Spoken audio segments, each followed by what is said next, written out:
Okay, so we all pretty much live in the cloud now, right? But that brings up this massive challenge. How do you keep your data private, not just when it's sitting around, but when it's actually being used? Let's dive in and figure out how this is even possible. I mean, it sounds kind of impossible, doesn't it? Think about it. You're sending your most sensitive info to some computer in the cloud, but you need a rock-solid guarantee that nobody can see it. Not the admin running the server, not some hacker who gets in, not even the giant tech company that owns the hardware. So how on earth do you pull that off? All right, to get our heads around this, let's start with a really simple picture. Imagine a totally secure, locked box. But here's the twist. This isn't some physical thing you can hold. It's more like a secret, reinforced room that's built right into the computer's brain, the CPU.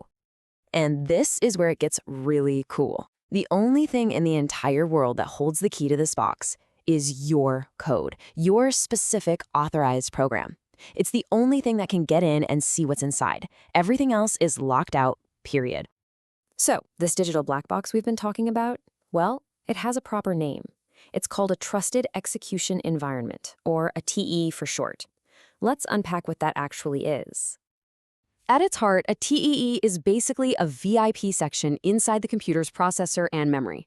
It's completely walled off from everything else, wrapped in layers of super strong encryption. You can think of it like a digital vault, where your most important stuff can run totally safe from prying eyes. What this does is create this amazing protective shield. So if you're on the outside of this TE, if you're the operating system or some other program or just some snoopy person, all you see is scrambled nonsense. It's just encrypted garbage. But the moment you get inside that protected space, your authorized code can see and work with the data just fine, in the clear. And this is a really key point. This isn't just some clever software trick. Nope. The whole security system is physically baked into the hardware. It's managed by a special security chip that's part of the CPU itself, and that's what makes it so incredibly tough to break. Okay, so this all sounds great in theory, but how do you actually use it? Well, it turns out there are a couple of different ways to build these black boxes, and each one is good for different things. Really, it all boils down to a classic trade-off, convenience versus control. First up, you've got rehosting. This is where you use tech like AMD's SEV-SMP to basically shrink-wrap an entire virtual machine inside one of these TEs. The huge win here? It's easy. You usually don't have to change a single line of your code.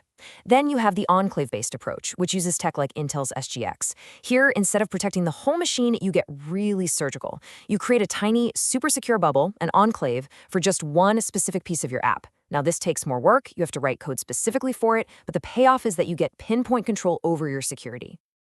All right, so we've got the theory down, we know the two main flavors, but where is this stuff actually being used? Let's take a look at where this whole field, which is called confidential computing, is making a difference right now. It really starts with the basics, right? Securing entire virtual machines. Then we move up a level to protecting containers, which are kind of like these neat, tidy packages for your apps. But the real cutting-edge stuff, that's in the world of AI. We're talking about making artificial intelligence truly trustworthy by making sure the AI models themselves and all the private data they learn from are kept under lock and key. And things are moving fast. It's not just about CPUs anymore. Now the big, powerful graphics cards, the GPUs, are getting these TEE superpowers built in. And this is an absolute game changer. It means you can securely link up a CPU and a GPU to tackle some seriously heavy-duty tasks. Imagine training a massive AI on sensitive patient records from a dozen different hospitals, but no hospital ever has to expose its raw data to anyone else. That's the kind of thing this makes possible. Okay, we've gone through a lot here, from the simple black box idea all the way down to the hardware. So what's the one big idea you should walk away with? Let's boil it all down. It's this. For the first time, we have a way to use our most sensitive data without ever having to show it. Think about that. We can process financial records, medical info, secret business formulas, all while it's happening without ever exposing the raw data to the computer it's running on. That's not just an upgrade. It's a completely new way of thinking about security. So that leaves us with one final big question to chew on. What happens when we can finally, truly trust our computers with our biggest secrets? When that whole barrier of trust just disappears? What kind of collaborations, what new science, what amazing services could we build? The possibilities? Well, they're just starting to open up. Thanks for joining this explainer.